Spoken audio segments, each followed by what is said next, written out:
In this video, you will hear Wences Casares, the CEO of a leading cryptocurrency wallet company, tell you why the very first cryptocurrency, Bitcoin, and others that followed like Ripple, Ethereum, Litecoin, YoCoin, and others, are a far better value holder of currency than gold ever was, and why these cryptocurrencies are replacing gold as the holder of value and debt. Anthropologists say that there's no evidence of any tribe, much less a civilization, that ever used barter for trade. And that should be quite counterintuitive to most of us, because we are taught in school that we first bartered, and then we invented money because bartering was too hard. Well, that's not true. That never happened.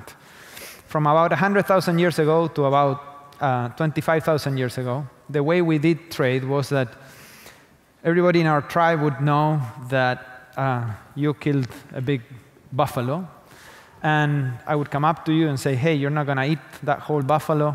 Can I have a little bit of meat? And you would decide whether you want to give me some meat or not.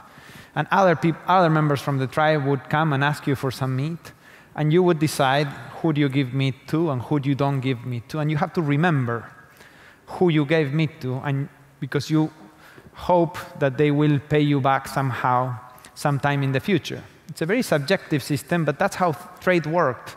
We all walked around with these subjective ledgers in our minds of who owes us what. And hopefully those people eventually repaid us, and hopefully they repaid us in something that felt fair to us. It was never going to be, usually not in the same way we paid them.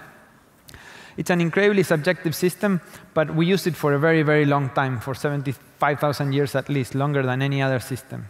Until someone very intelligent in our tribe came up with a new technology, an innovation, and said, you know what, Wences, can I have a little bit of your firewood? Everybody knows that you have a lot of firewood. And I said, sure, here's your firewood. And this time, this person said, you know, we're going to try a new technology, a new innovation. Here are some beads for you. And I said, no, I don't need beads, thank you. And said, no, this is not about whether you want or need beads. We're going to use beads to keep track of our debt. So we don't have to remember them subjectively anymore. You just keep the beads, and that will be how much you are owed. And it was such a successful technology that it just took off. And very quickly, in a couple thousand years, it's impossible to find some tribe or some civilization that doesn't have some form of ledger, objective ledger. Some tribes chose salt, some others chose rocks, seashell, different forms of ways to keep track of debts in their society and their tribe. Anthropologists go as far as saying that if you describe to them the environment of a tribe, they can easily predict what's going to emerge as a ledger in that tribe, because it's always something that the most important quality that that object has is that it's scarce. It makes sense, because if something that we are going to use to keep track of debts, if it's not scarce, if we use tree leaves, I can simply pick leaves from a tree and create fake debt to benefit myself at the expense of everybody else. So scarcity is the most important attribute of these things to keep track of debts. But also, there are 5 other attributes that are very important. One, that they are durable, that they don't decay or corrode, etc. That they be transportable, that they be divisible, recognizable, and fungible. This system took off and worked really, really well for about 20,000 years, from about 25,000 years ago to about 5,000 years ago. And 5,000 years ago, what happened is that tribes began to trade with other tribes, and they needed something in common. We had beads, you had seashells, and we couldn't trade. And what happened then is that gold emerged as not the universal ledger for one tribe, but the first universal ledger. And it was gold because it was something that was universally scarce. But it was also transportable, durable, divisible, recognizable, and fungible. This very short and high-level history of money, I want to illustrate 3 myths that if you believe in any of these 3 myths, it's really, really hard to understand the proper function of money and why Bitcoin matters. The first myth is that money was born out of barter, when actually it was born out of a need to keep track of debts. The second myth, and perhaps the biggest myth, is that money is backed by something. And when actually money has never been and will never be backed by anything, it's just a ledger. And people say, well, but the dollar used to be backed by something. Right now, it's not backed by anything, but it used to be backed by gold. But in truth, that implies that gold is backed by something or has some intrinsic value. And the truth is, gold does not have any intrinsic value beyond being a great ledger, beyond being very scarce. We use it for jewelry because it's very scarce, because it represents wealth and power, but not because it's pretty. And this is a very common misunderstanding about money, that it's just a ledger, it's not backed by anything. And the final one is that money exists because it's created by government and because it's sponsored by government. And the truth is that money has been around for a lot longer than governments have been around, and it will be around as long as there are social interactions around. It fulfills a very basic social need. From where we are standing today, it's hard to understand the importance of gold, because right now the universal ledger is not gold, it's the US dollar. And before that, for about 500 years, we have had these reserve currencies. First the Portuguese escudo, then the Spanish, then the French, then the Dutch, then the British pound, and now the dollar. All of them have been the universal ledger, the reserve currencies, for about 100 years. But none of them have been anywhere near as good as keeping value as gold has. You know, if you had $100 in the 1800s and you saved it as $100, it was quite a lot of money. It may be more than a person's yearly income back then, and today you would have just $100. If you had put that in gold, you would have the same value of roughly more than a person's yearly income today.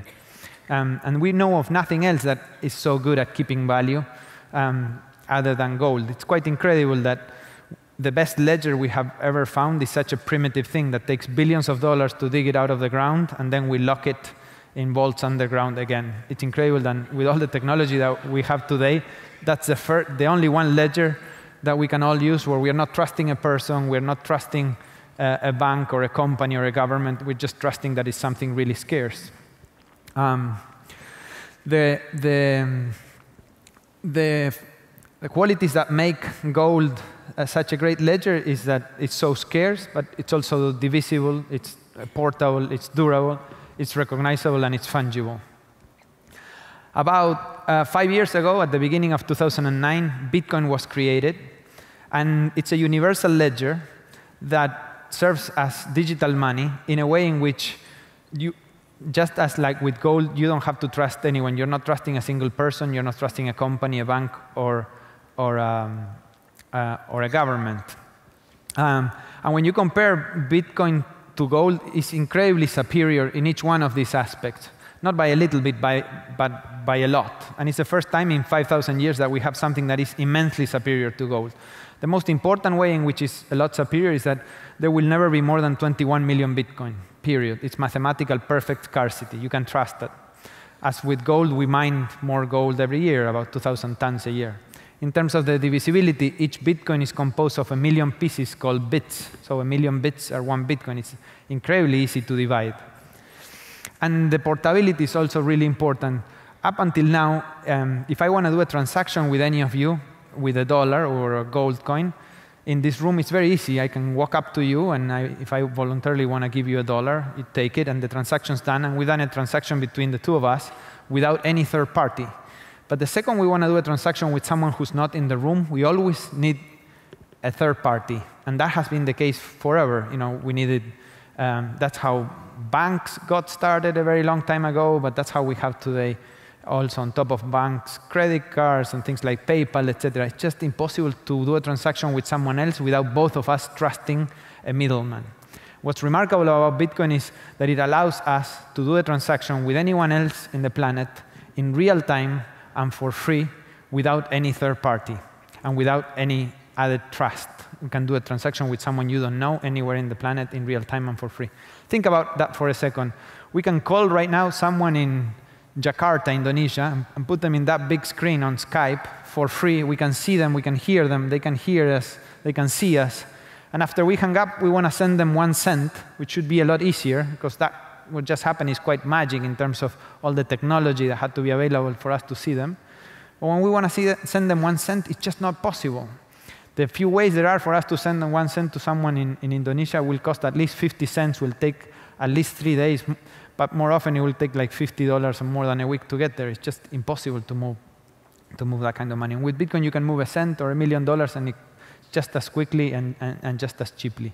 It's the first time in 5,000 years that we have something immensely superior to the best form of money we had seen until now. The 3 functions of money, when money works well, it's a way of saving, it's a way of paying, and it's a way of pricing. Right now, I happen to believe that these are the ways in which Bitcoin is going to develop. Most people who have Bitcoin today are using it as a way of saving. They are not using it for payment so much, because there's only about 7 million people who own Bitcoin, so there's not very many people you can transact with. But most of those people are owning Bitcoin because they believe in Bitcoin and they want to save in it. And I think the good thing about the saving function of Bitcoin is that if you want to buy some Bitcoin, you don't need to ask anybody's permission. No one needs to accept it. You just buy some Bitcoin and hold them.